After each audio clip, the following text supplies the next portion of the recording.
എന്താന്ന് ഇഷ്യൂ എന്താന്ന് വെച്ച് കഴിഞ്ഞാൽ ഇപ്പോൾ ഇതുപോലെ ലോങ് ഡ്രൈവ് ചെയ്യുന്നവരാണ്, സ്ഥിരമായിട്ട് ഡ്രൈവിംഗ് ജോബ് ആണെന്നുണ്ടെങ്കിൽ നമുക്ക് കൂടുതലും മസിൽ ടൈറ്റ്നസ് കാണാനുള്ള സാധ്യതയുണ്ട്.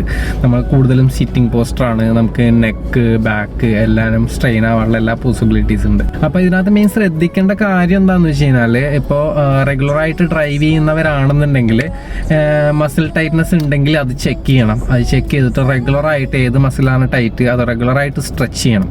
ഇത് സ്ട്രെച്ച് ചെയ്ത് കഴിഞ്ഞാൽ റെഗുലർ സ്ട്രെച്ചിങ്ങിലൂടെ നമുക്ക് ആ ഒരു ടൈറ്റ്നസ് റിലീവ് ചെയ്യാനായിട്ട് പറ്റും. ചെയ്യേണ്ട കാര്യം സിമ്പിളായിട്ട് അത് ഐഡൻറ്റിഫൈ ചെയ്യുക, ഏത് മസിലാണ് ടൈറ്റ് ഏത് മസിലാണ് ലൂസ്, അത് കറക്റ്റായിട്ട് ഐഡൻറ്റിഫൈ ചെയ്തിട്ട് അത് എക്സസൈസ് ചെയ്യാനുള്ള സമയം കണ്ടെത്തി മിനിമം അത് കൺസിസ്റ്റൻ്റ് ആയിട്ട് ചെയ്യാനുള്ള കാര്യം വർക്കൗട്ട് ചെയ്ത് കഴിഞ്ഞാൽ നമുക്ക് ഈ നമ്മുടെ വർക്ക് ലൈഫ് ബാലൻസ് ഒന്ന് മാനേജ് ചെയ്യാനായിട്ട് പറ്റും. അല്ലാന്നുണ്ടെങ്കിൽ നമ്മുടെ വർക്ക് മാത്രം നോക്കിക്കൊണ്ടിരുന്നതിനാൽ കുറച്ച് നാൾ കഴിയുമ്പോൾ പിന്നെ വർക്ക് ചെയ്യാൻ പറ്റാണ്ടാവും.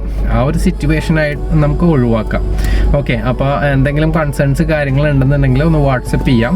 നമുക്ക് ഓൺലൈനായിട്ടും കൺസൾട്ട് ചെയ്ത് ബാക്കി കാര്യങ്ങളെല്ലാം സോർട്ട് ചെയ്യാനായിട്ട് പറ്റും.